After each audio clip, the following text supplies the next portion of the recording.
सो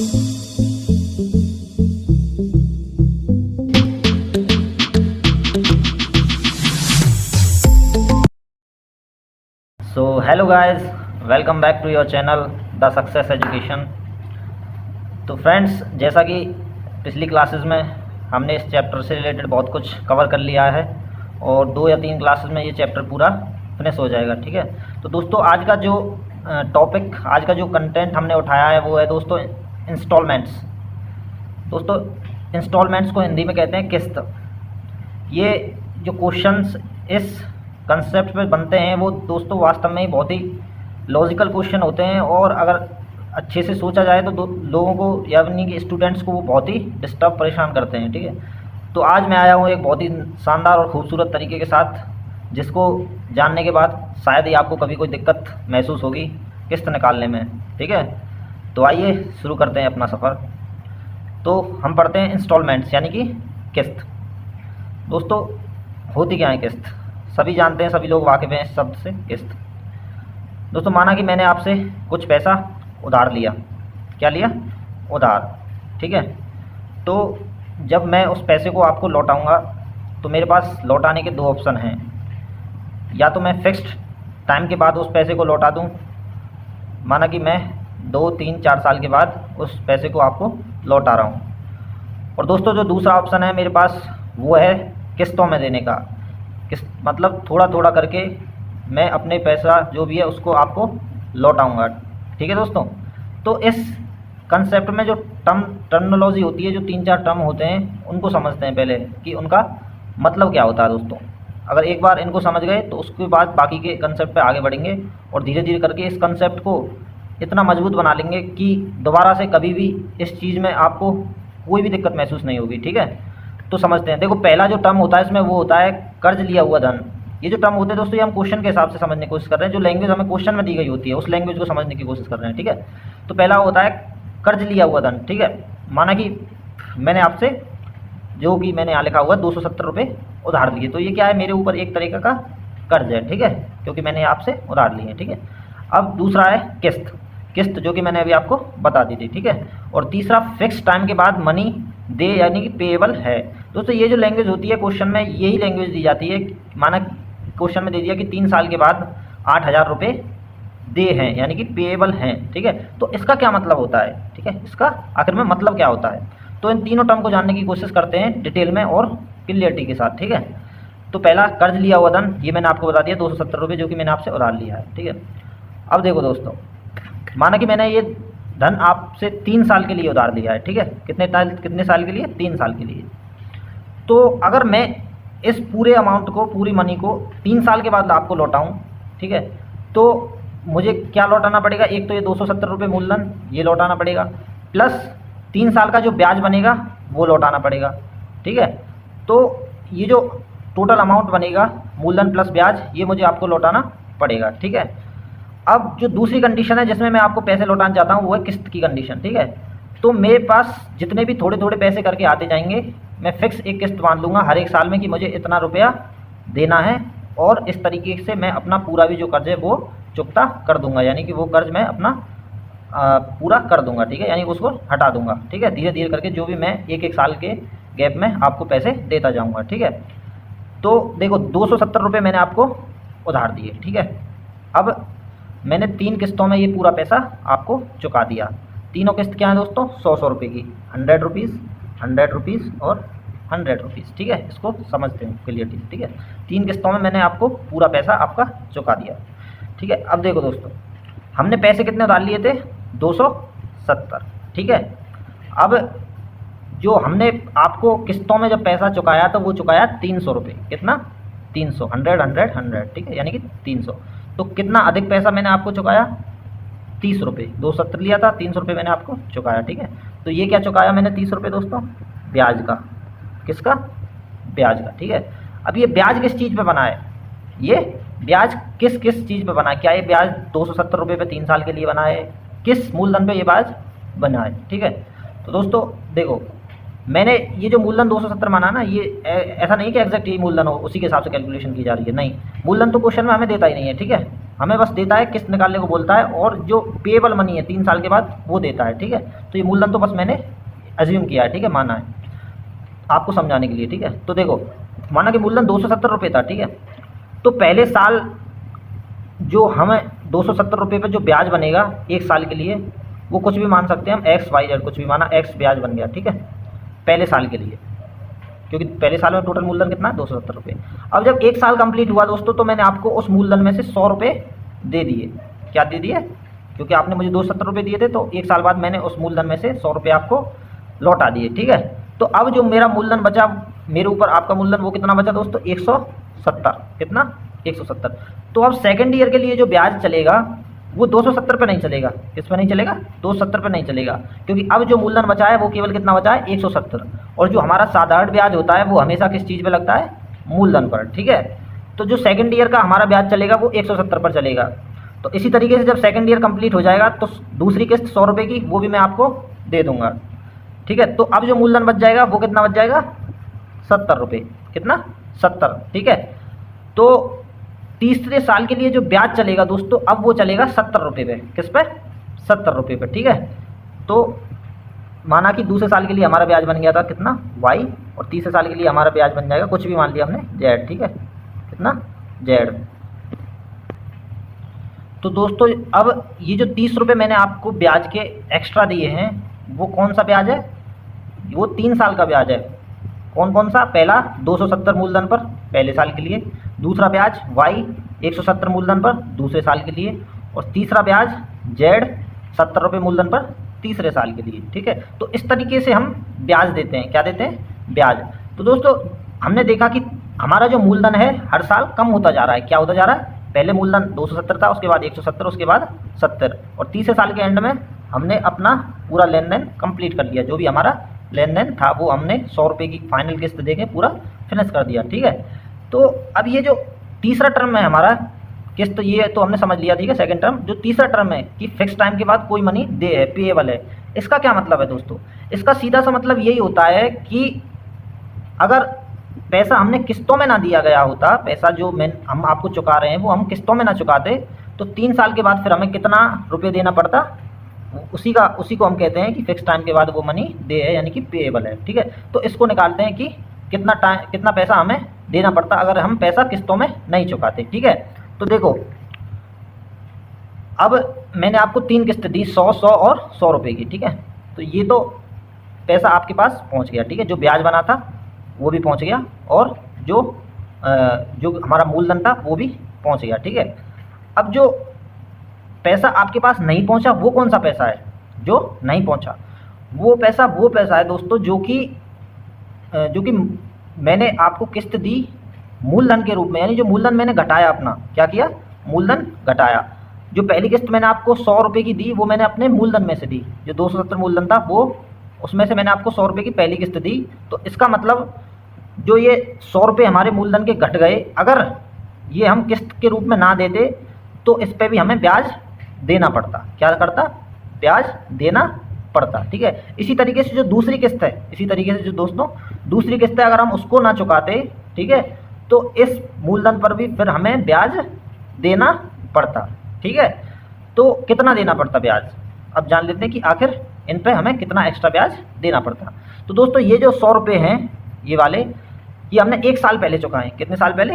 1 साल पहले। तो अगर हम इनको नहीं चुकाते तो इस 100 रुपये मूलधन पर हमें 1 साल का ब्याज देना पड़ता, ठीक है। तो हमारी रेट ऑफ इंटरेस्ट हमने कितनी मानी है? 5%। तो 100 रुपये पे 1 साल का ब्याज कितना बन जाएगा दोस्तों?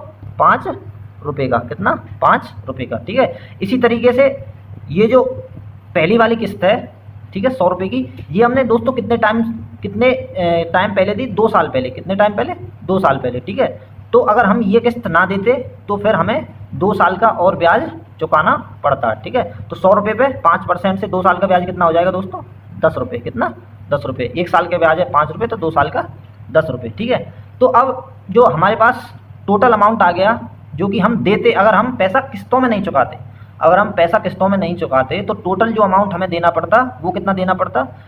300 रुपये जो कि हम पहले दे रहे थे वो तो देने पड़ते, ठीक है, प्लस जो एक्स्ट्रा ब्याज हमें देना पड़ता वो देना पड़ता 5 रुपये का प्लस 10 रुपये का, यानी कि टोटल 300 और 5 प्लस 10 यानी कि 315 रुपये हमें देने पड़ते अगर हम पैसा किस्तों में नहीं चुकाते। तो ये आ गया दोस्तों पूरा फंडा जो कि मैंने अभी आपको समझाया, ठीक है। अब इसको मानना कि हम कुछ प्रोडक्ट लेने गए, माना कि हम मोबाइल लेने गए, ठीक है, क्या लेने गए, मोबाइल, ठीक है। अब मोबाइल लेने गए, मोबाइल वाले ने हमसे कहा कि मोबाइल का जो रेट है वो है 270 रुपये, ठीक है, नगद पैसे दीजिए 270 और मोबाइल ले जाइए। लेकिन अनफॉर्चुनेटली मेरे पास दोस्तों पैसा नहीं है, क्या है, पैसा बिल्कुल भी नहीं है। तो मैं उससे कहता हूँ कि भैया मेरे पास पैसा नहीं है, तो वो हमसे क्या कहेगा, ठीक है आप किस्तों में चुका सकते हो, ठीक है। तो दोस्तों अगर माना कि मैं उनसे कहता कि नहीं मैं किस्तों में भी नहीं चुकाना चाहता, नहीं मैं किस्तों में भी नहीं चुकाना चाहता, मैं आपको डायरेक्ट 3 साल के बाद पैसा दे दूंगा और आपका जो भी ब्याज बनेगा वो मैं दे दूंगा, ठीक है। तो दोस्तों अगर मैं पैसा किस्तों में नहीं चुकाता तो मुझे 315 रुपये देने पड़ते, ठीक है। तो अगर मैं पैसा किस्तों में चुका रहा हूँ तो मुझे कितने पैसे देने पड़ रहे हैं, 300 रुपये, कितने, 300, यानी जो किस्त होती हैं वो कंपैरेटिवली कम ब्याज ले रही हैं, किसके, कि अगर हम 3 साल बाद डायरेक्ट पैसा चुकाएं, ठीक है। और फिर जो नगद है वो कंपैरेटिवली सस्ता पड़ रहा है किस्तों के, ठीक है। तो जो किस्त होती हैं सीधी सी बात है, कोई अगर हमें किस्तों पे कि कोई सामान दे रहा है तो वो कुछ ना कुछ अपना प्रॉफिट चाहेगा, ठीक है। तो इसलिए हमें कुछ एक्स्ट्रा ब्याज फिर देना पड़ता है, ठीक है। तो ये तो हमने समझ लिया कंसेप्ट पूरा कि क्या किस्त होती है और क्या कर्ज होता है जो हम लिए होते हैं, और क्या वो अमाउंट होता है जो कि पेएबल होता है, ठीक है, यानी कि जो फिक्स टाइम के बाद पेएबल होता है। तो अगर हम किस्तों में नहीं चुकाते तो हमें 315 रुपये देने पड़ते, और अगर हम किस्तों में चुका दिया तो 300 रुपये दे दिए, ठीक है। तो अब क्वेश्चन में क्या दिया जाता है हमसे, अब समझते हैं ये कि क्वेश्चन में क्या दिया जाता है। तो दोस्तों क्वेश्चन में हमें केवल 2 चीज़ दी जाती हैं, 2 चीज़ दी जाती हैं और किस्त पूछी जाती है। 2 चीज़ क्या दी जाती हैं दोस्तों, पहला दिया जाता है कि जो अमाउंट पेएबल है, यानी कि जो अमाउंट दे है, माना कि उसने कह दिया हमसे 3 साल बाद 315 रुपये दे हैं, तो पहली चीज़ तो ये दे दी। दूसरी चीज़ दी जाती है, वो दी जाती है दोस्तों रेट ऑफ इंटरेस्ट, कि किस रेट ऑफ इंटरेस्ट पर हमने पैसा उधार लिया, ठीक है। और तीसरी चीज़ जो कि है वो टाइम है ही, कि कितने टाइम के लिए उधार लिया, ठीक है, वो तो सिंपल है ही, ठीक है, वो तो दिया ही जाएगा। तो अब पूछा क्या जाएगा, हमें पूछा जाएगा कि किस किस्त के साथ हम उनको चुकाएं कि 3 साल में वो मतलब जो हमारा लोन है वो पूरा हो जाए, ठीक है।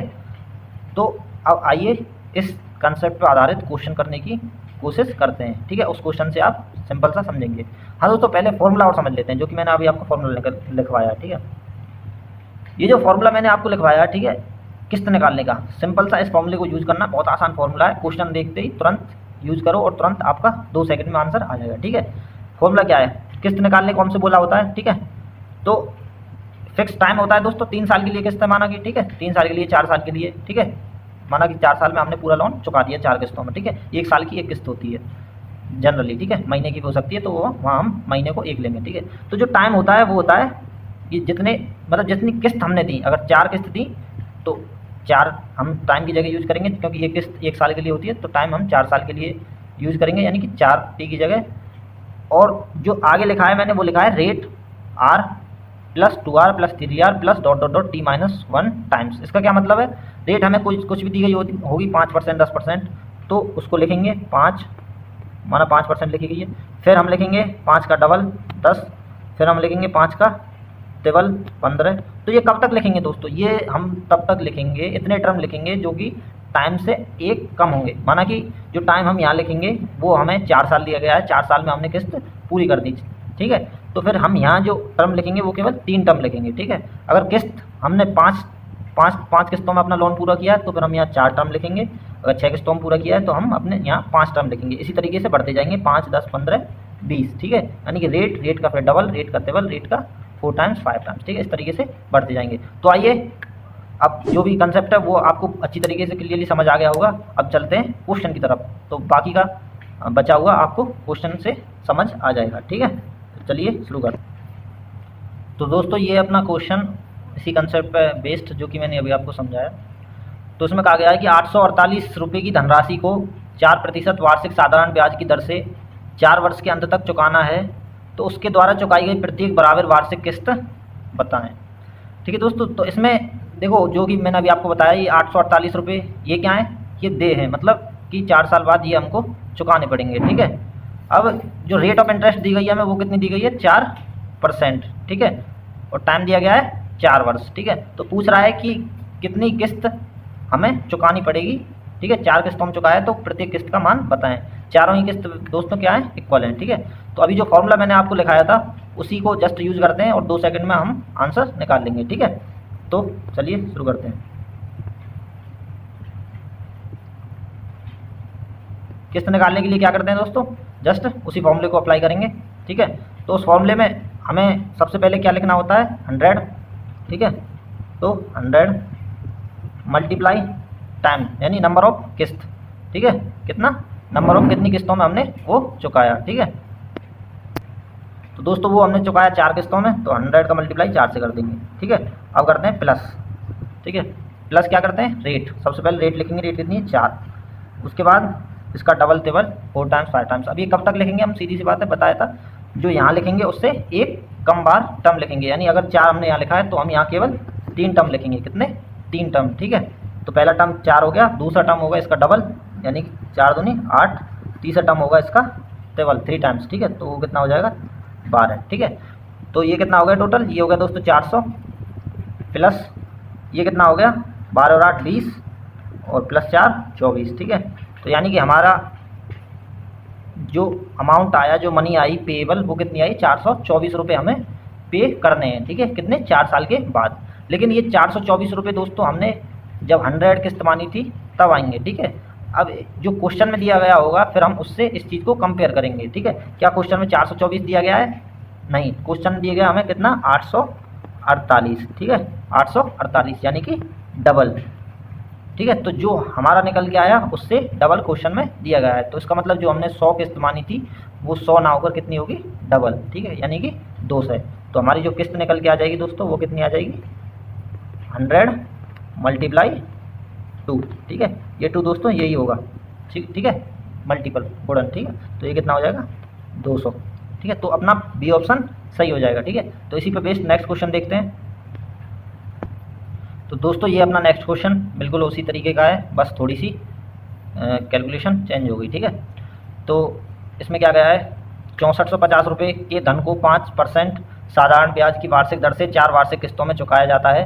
तो बताएं प्रत्येक किस्त की राशि कितनी होगी। ठीक है, तो इसी में भी वही पूछा गया है जो कि पिछले क्वेश्चन में था कि प्रत्येक किस्त कितनी होगी। ठीक है, तो जस्ट निकाल लेंगे। तो पहले निकालते हैं क्या कि पेएबल अमाउंट कितना होगा, 4 साल के बाद कितने रुपए दे होंगे। ठीक है, तो वो निकालने के लिए क्या करेंगे, जस्ट 100 मल्टीप्लाई किससे, जितने किस्त हमने चुकाई, कितनी किस्त चुकाई 4 प्लस रेट का डबल और रेट का टेबल 5 10 और 15। ठीक है, 3 टर्म लिखेंगे क्योंकि यहाँ केवल 4 है, तो 4 से एक कम टर्म। ठीक है, यानी कि 3 टर्म। ठीक है, तो ये कितना हो गया, ये तो हो गया दोस्तों 400 और प्लस ये हो गए 15 और 5 20 और प्लस 10 30 यानी कि 430। ठीक है, तो हमारे हिसाब से अगर हम 100 रेट मानते, ठीक है, तो हमें 400 रुपये दे होते। ठीक है, लेकिन हमें क्वेश्चन में 400 रुपये दे तो दिए नहीं गए, हमें दिया गया है 6450 रुपये। ठीक है, तो ये जो 430 रुपये हमारे हिसाब से निकल के आए, इसकी एक्चुअल वैल्यू कितना है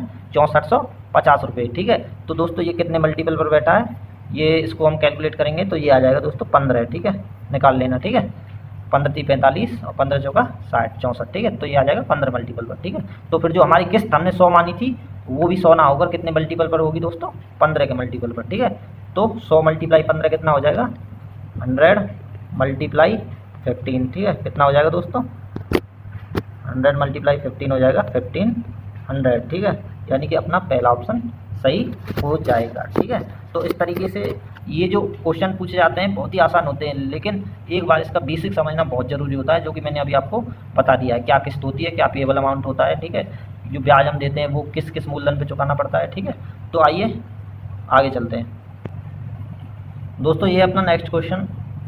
दोस्तों इस क्वेश्चन में डिफरेंस बस इतना है कि पिछले क्वेश्चन में क्या होता था कि जो किस्त होती थी हमारी वो सारी की सारी किस्त इक्वल अमाउंट में होती थी। ठीक है, सब बराबर मात्रा में होती थी, लेकिन इस क्वेश्चन में क्या है, जो तीनों ही किस्तें वो क्या है, डिफरेंट हैं। ठीक है, कोई 100 कोई 200 कोई 300 कोई 400, इस तरीके से जो किस्त चुकाई जाती हैं डिफरेंट, तो उसी के बेस पे ये क्वेश्चन है। ठीक है, तो क्वेश्चन में कह रहा है 12800 रुपये 3 साल के बाद देने हैं, यानी दे हैं, पेएबल अमाउंट है। यदि वो 3 किस्तों में चुकाना चाहता है और पहली किस्त दूसरी किस्त का आधा तथा तीसरी किस्त का 1/3 हो तो तीनों किस्त ज्ञात करो। ठीक है, और ब्याज की जो दर है दोस्तों वो कितनी दे रखी है, 100%। ठीक है, तो देखो करते हैं। आसान है, जो कंसेप्ट है वो मैंने आपको बता दिया, बस एक बार कंसेप्ट क्लियर हो जाए, ठीक है, तो कुछ भी कर सकते हैं, ठीक है। इसमें फॉर्मूला लगाना नहीं है, क्योंकि वो फॉर्मूला जब किस्त इक्वल होती है सबरी तब यूज़फुल होता है, ठीक है। तो इसको कंसेप्ट से करते हैं जो कि हमने सीखा, ठीक है। तो दोस्तों देखो, इसमें क्या कहा गया है कि पहली किस्त दूसरी किस्त का आधा है, ठीक है। तो सबसे पहले हम क्या करते हैं, पहली किस्त ही मान लेते हैं, ठीक है। माना कि हमने पहली किस्त कितनी चुकाई, 100, ठीक है। तो पहली किस्त है, ये दूसरी किस्त का आधा है, तो इसका मतलब दूसरी किस्त पहली किस्त का डबल है, ठीक है। तो दूसरी किस्त हो जाएगी पहली किस्त का डबल, यानी कि 200, ठीक है। उसके बाद क्वेश्चन में कह रहा है कि तीसरी किस्त का 1/3 हो, यानी कि जो पहली किस्त वो तीसरी किस्त की 1/3 हो। तो इसका मतलब तीसरी किस्त पहली किस्त की 3 गुनी हो, ठीक है। कितनी हो, 3 गुनी, ठीक है दोस्तों। अब 100 200 का आधा है दूसरी किस्त का, और 100 300 का 1/3 है, ठीक है।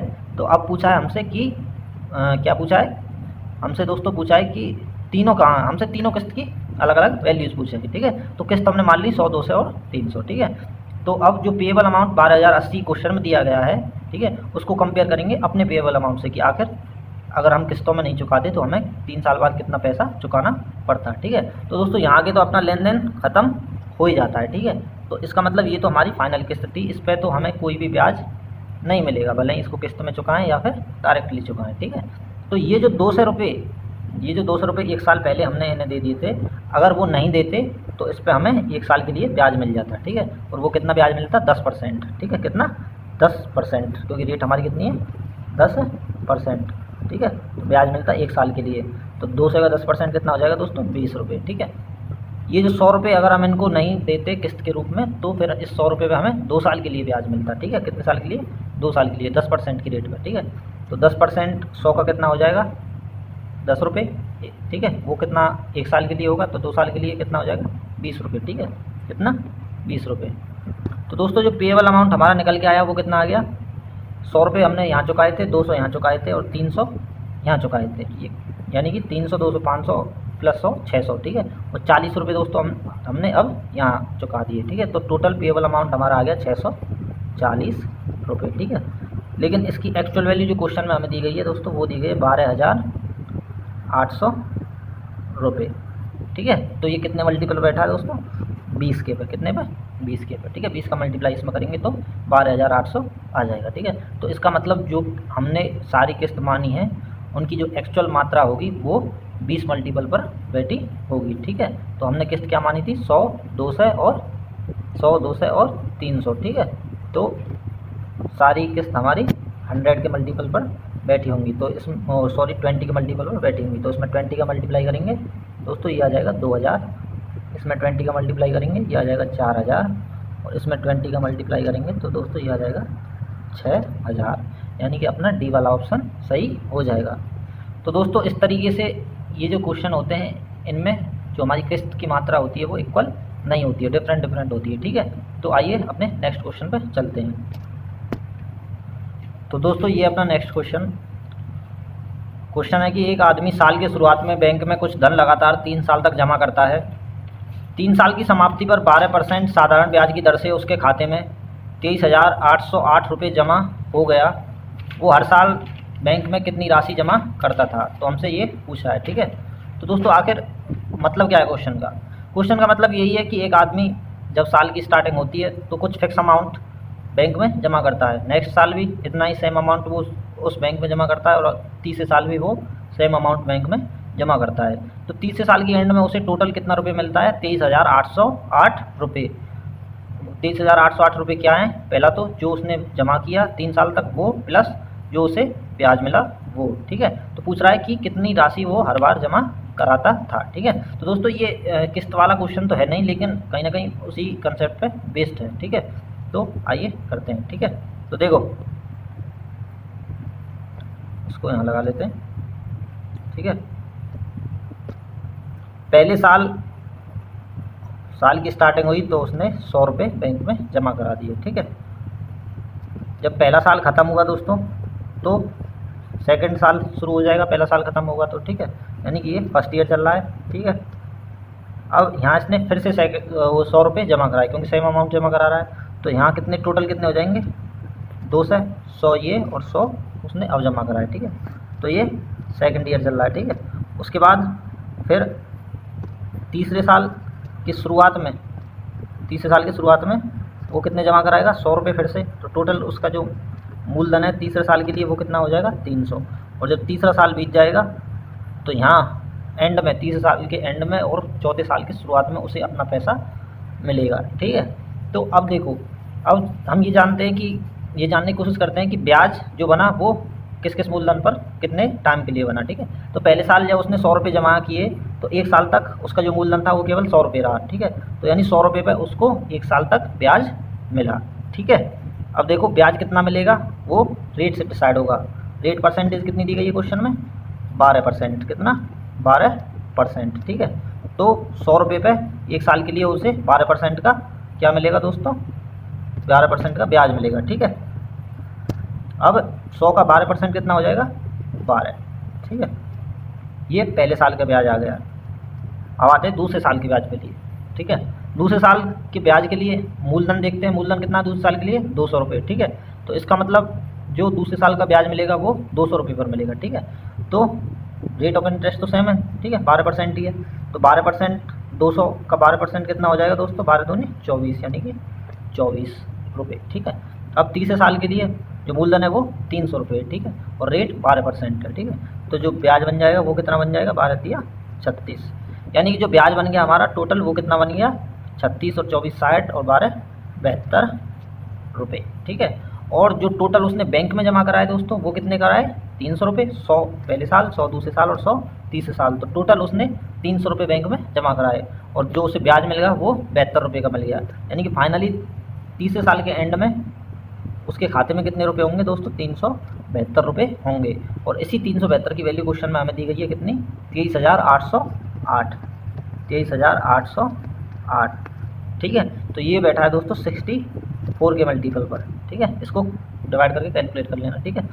तो ये 64 के मल्टीपल पर बैठा है। तो इसका मतलब जो हमारी हर एक किस्त होगी वो भी 64 के मल्टीपल पर बैठी होगी। ठीक है। यानी कि जो भी वो राशि हर साल जमा करा रहा होगा वो 64 के मल्टीपल पर बैठी होगी। तो हर साल वो 100 रुपये जमा करा रहा था तो वो 64 के मल्टीपल पर स्टैंड बाई हो जाएगी। तो ये वैल्यू आ जाएगी 6400 रुपये, जो कि वो हर साल अपने खाते में साल की शुरुआत में जमा कराता था। ठीक है। तो ये क्वेश्चन था, आसान क्वेश्चन था। तो आइए चलते हैं। तो दोस्तों इसी इंस्टॉलमेंट के कंसेप्ट में एक अलग टाइप का क्वेश्चन बनता है जिसमें हमसे रेट ऑफ इंटरेस्ट पूछी जाती है। ठीक है। उसमें हमें दिया गया होता है मूलधन जो कि हमने उधार दिया और उसमें किस्त दी गई होती हैं जो कि हमने चुकाई। ठीक है। अभी तक हमसे किस्तें पूछी जाती थी। ठीक है। लेकिन इसमें किस्त दी जाती हैं और मूलधन दिया जाता है जो कि हमने लिया उधार। ठीक है। और हमसे पूछा जाता है कि finally rate of interest question की क्या रही है। ठीक है। तो आइए इसी टाइप का एक क्वेश्चन देखते हैं दोस्तों। क्वेश्चन है कि एक साइकिल 1500 रुपये की है। यदि 350 रुपये नगद भुगतान देता है और प्रत्येक 400 रुपये की 3 महीने की किस्त थी तो ब्याज दर ज्ञात करें। ठीक है। यानी साइकिल लेने गया तो 1500 रुपये उसकी साइकिल का कॉस्ट था, 350 रुपये उसने नगद दे दिए और बाकी का उसने किस्त में चुकाया, 400 की किस्त में। ठीक है। 3 महीने की 3 किस्त दी, एक महीने की।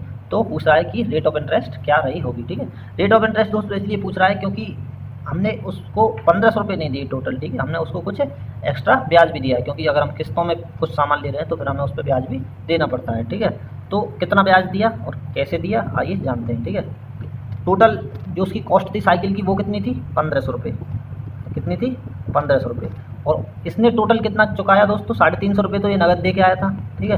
प्लस 400 की इसने 3 किस्त दी, यानी 4 दिया 1200। ठीक है। तो टोटल इसने चुकाया दोस्तों 1550। तो ये जो 50 एक्स्ट्रा इसने चुकाया दोस्तों ये क्या है, यही है हमारा ब्याज जो कि उसने चुकाया। ठीक है। अब ये 50 जो ब्याज बना ये 3, क्योंकि जो किस्त लग रही है वो हमारी एक महीने की लग रही है। ठीक है। तो जो ब्याज बनेगा वो भी एक महीने के मूलधन पर बनेगा। तो हर महीने मूलधन कितना रहा होगा और कैसे ये 50 रुपये का ब्याज बना, तो आइए इसको समझ। तो दोस्तों 350 रुपये तो उसने नगद दे दिए थे। ठीक है। अब जो मूलधन बचा जो कि उसे चुकाना है वो कितना है, 1150 रुपये का। ठीक है। यानी 1150 रुपये अब उसे चुकाने हैं किस्तों में। ठीक है। तो पहले महीने के लिए जो ब्याज बनेगा दोस्तों, पहले महीने के लिए वो 1150 मूलधन पर बनेगा। ठीक है। अब जब पहला महीना ख़त्म हो जाएगा तो वो अपनी पहली किस्त चुका देगा 400 रुपये की। ठीक है। 400 रुपये की उसने पहली किस्त चुका दी। तो ये जो 400 रुपये वो देगा वो इसी मूलधन में से देगा 1150 में से, ठीक है। तो जब इसने 400 रुपये दे दिए तो फिर इसके पास कितने रुपये बचे, 750 रुपये, यानी अब इसे चुकाने 750, ठीक है। तो ये जो दूसरे महीने के लिए फिर जो ब्याज चलेगा वो किस पे चलेगा दोस्तों, अब दूसरे महीने के लिए ब्याज 1150 पे नहीं चलेगा, अब चलेगा 750 पे, ठीक है। अब 750 रुपये दूसरे महीने का मूलधन है। तो दूसरे महीने के लिए जो ब्याज इस पर चलेगा वो जितना भी बनेगा वो देखेंगे, लेकिन दूसरे महीने के एंड में ये अपनी फिर दूसरी किस्त चुका देगा, ठीक है, 400 रुपये की, ठीक है। तो फिर इसके पास जो मूलधन बच जाएगा, 750 माइनस 400 यानी कि 350, ठीक है। तो ये 350 और तीसरे महीने का मूलधन का काम करेगा, ठीक है, जिस पर ब्याज चलेगा। और तीसरे महीने के एंड में ये अपनी फाइनल किस्त 400 की दे देगा, ठीक है, और अपना लेन देन समाप्त कर देगा, ठीक है। अब दोस्तों एक बात देखो, यहाँ इसको 350 रुपये चुकाने बचे थे केवल, ठीक है। तो इसने जो 400 रुपये चुकाए वो क्यों चुकाए, वो इसलिए चुकाए क्योंकि मतलब यहाँ 50 रुपये एक्स्ट्रा चुकाए ना इसने, ठीक है। तो ये 50 रुपये एक्स्ट्रा इसलिए चुकाए क्योंकि ये 50 उस पर ब्याज बना, ठीक है, क्या बना, ब्याज बना। और ये ब्याज कैसे कैसे बना, अब इसको देखते हैं, ठीक है, ब्याज कैसे कैसे बना। देखो दोस्तों, ब्याज बनता है सीधी सी बात, मूलधन होना चाहिए उस पर टाइम पीरियड के लिए, ठीक है। तो यहाँ जो पहले महीने के लिए मूलधन था वो था 1150, यानी कि 1150 पर एक महीने का ब्याज बना, प्लस 750 रुपये पर एक महीने का ब्याज बना, प्लस 350 रुपये पर एक महीने का ब्याज बना। तो इन तीनों ब्याजों को जब ऐड कर देंगे तो वो कितना मिल जाएगा हमें, 50, ठीक है। तो इसको कैलकुलेट करते हैं, आइए देखो 1150 तो हो गया मूलधन, ठीक है। अब रेट का मल्टीप्लाई होगा, ठीक है, रेट हमसे पूछा है तो आर मान ली, ऊपर से टाइम, ठीक है, टाइम कितना है दोस्तों, 1 महीना। अब ये जो टाइम है ये मंथ में दिया गया है ना कि साल में, ठीक है। तो इसलिए इसको 1 लिख लेंगे, और 100 तो नीचे होता है दोस्तों, PRT/100 होता है, ठीक है। अब ये जो 1 था ये महीने में दिया गया था, तो इसको साल में कन्वर्ट करेंगे। तो महीने को साल में बदलने के लिए क्या करेंगे, सीधा 12 का डिवाइड, ठीक है दोस्तों। तो ये तो आ गया 1150 रुपये पर ब्याज। इसी तरीके से 750 रुपये पर ब्याज मिल जाएगा, बस अंतर क्या होगा, यहाँ 750 होगा, बाकी का सेम होगा। इसी तरीके से 350 रुपये पर एक महीने का ब्याज, यहाँ बस 350 हो जाएगा, बाकी का सब सेम होगा, ठीक है। तो लिखते हैं उसको भी, ठीक है। तो टोटल 50 रुपये ब्याज का मिला, पहला टर्म हमने लिख लिया है, ठीक है।